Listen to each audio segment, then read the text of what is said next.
사랑하는 성도 여러분, 성경 묵상 시간입니다. 오늘은 에스겔 28장에서 30장까지를 읽으며 기도문으로 시편 92편을 함께 읽게 됩니다. 에스겔 28장에는 자칭 신이라 하던 두로 왕의 패망에 대한 예언과 그를 위한 애가 그리고 시돈에 대한 하나님의 심판이 기록되어 있습니다. 또한 마지막 부분에는 이스라엘의 회복이 약속되어 있습니다.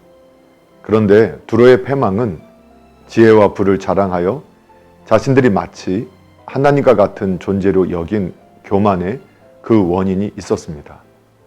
한편 시돈은 이 같은 두로와 함께 같은 죄에 빠졌기 때문에 징벌이 예언되었습니다. 이처럼 오늘날에도 국가나 개인이 자신들의 지혜와 능력 그리고 부귀를 지나치게 의지할 때 그들은 자신들이 마치 무한한 능력을 가진 것처럼 착각하게 됩니다. 이것은 곧 인간이 에덴 동산에서 지은 죄를 반복하는 행위인데 거기에는 하나님의 심판과 형벌이 있음을 우리는 기억하고 경계해야 할 것입니다. 에스겔 29장에는 애굽왕 바로와 애굽의 파멸이 예언되어 있습니다. 그리고 그들의 멸망은 바벨론의 느부갓네살에 의해 이루어질 것을 구언하고 있습니다. 그러나 그들의 패망은 영원한 것이 아니라 잠깐 동안의 멸망으로서 황폐된 지 40년 후 부분적으로 회복될 것이 예언되어 있습니다.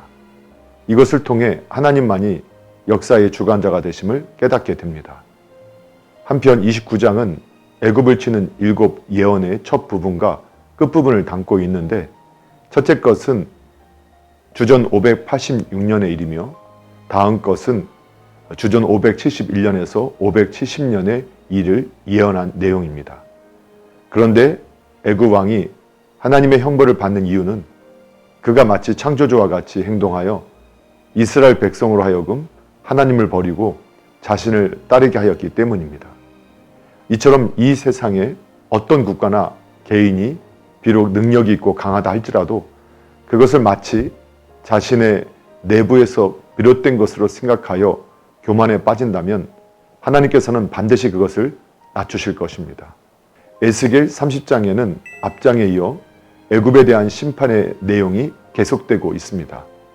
애굽이 멸망하는 날, 즉 여호와의 날에는 애굽의 동맹국들도 망할 것입니다. 그런데 애굽의 멸망은 하나님께서 느부갓네살을 강하게 붙드시고 바로를 약하게 하신 결과입니다. 그리고 그날은 이방의 혼란이 오는 암흑의 날로서 특히 30장에 언급된 날은 애굽을 심판하시기 위한 특별한 날이었습니다. 또한 30장은 애굽의 심판을 내리는 도구로 바벨론의 느부갓네살을 특별히 언급하고 있는데 이는 하나님께서 이 심판을 계획하시고 실행하신다는 점을 보이기 위한 것이었습니다.